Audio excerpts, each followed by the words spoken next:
almost heaven. West Virginia, Blue Ridge Mountain, Shenandoah River.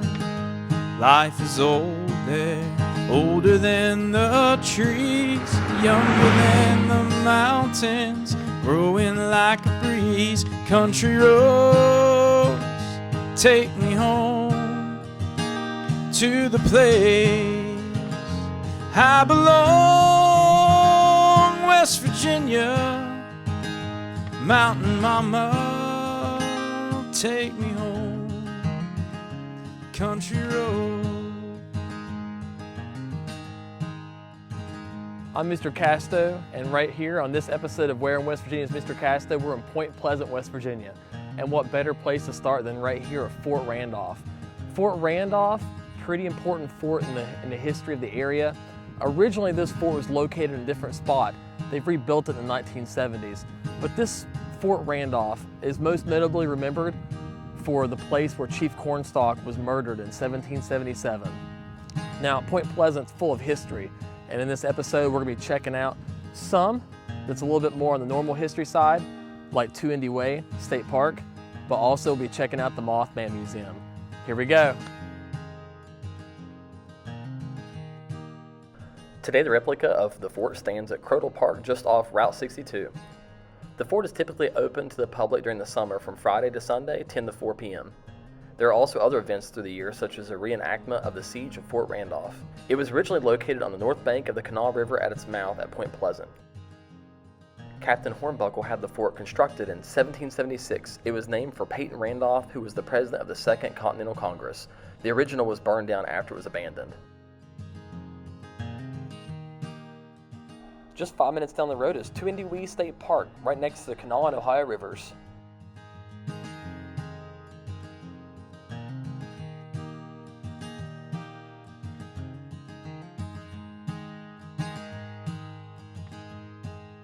We're right here at Endie State Park, one of the 35 state parks in West Virginia, and this is in Point Pleasant, West Virginia, where the Ohio River and Kanawha River join together, where then the Ohio goes all the way down to Huntington, West Virginia, before it makes its way westward to the Mississippi.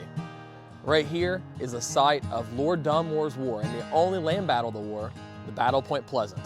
Right here in 1774, Colonel Andrew Lewis's men converged with the Shawnee, and this park is dedicated to that battle. So let's check it out.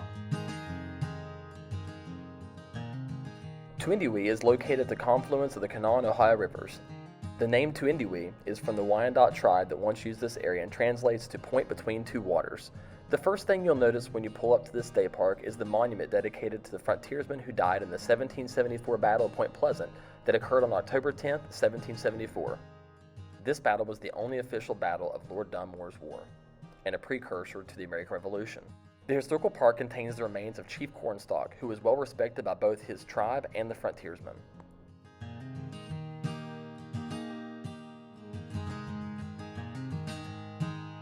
Behind me are two very important figures in the Battle of Point Pleasant, General Andrew Lewis and Chief Cornstalk, the commanders for both of their forces, where they battled right here at Point Pleasant.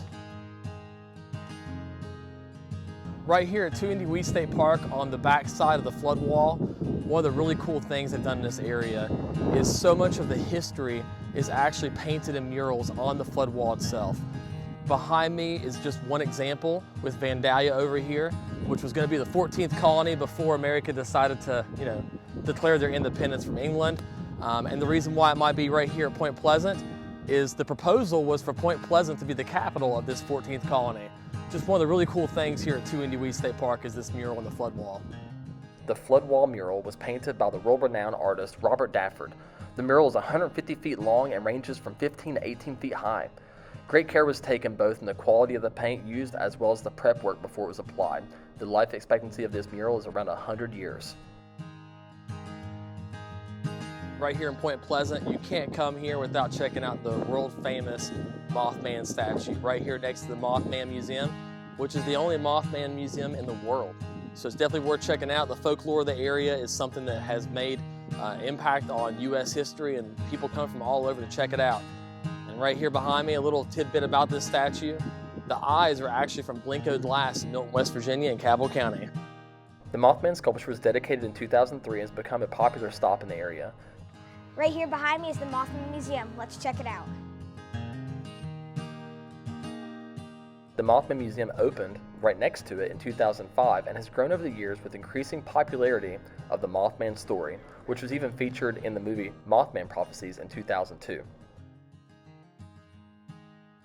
For folks that like to explore this cryptid history and folklore, this museum is worth the visit. There are plenty of statues for photo ops, as well as a cutout for a fun picture. We're right here in the Mothman Museum in Point Pleasant. It's really neat. It's very inexpensive for adults and for children. They have a gift shop with tons of merchandise and just all kinds of really cool things about the folklore and legend of Mothman in the area.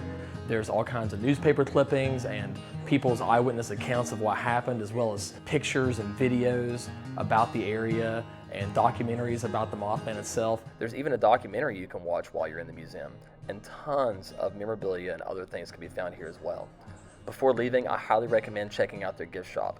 I've not been to a lot of gift shops that have the selection that this museum does.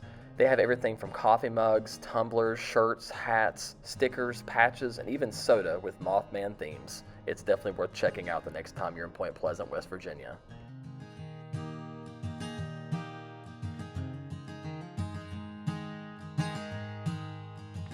Thanks for watching this episode of Where in West Virginia's Mr. Casto, and keep exploring. Virginia, Mountain Mama, take me home. Country road.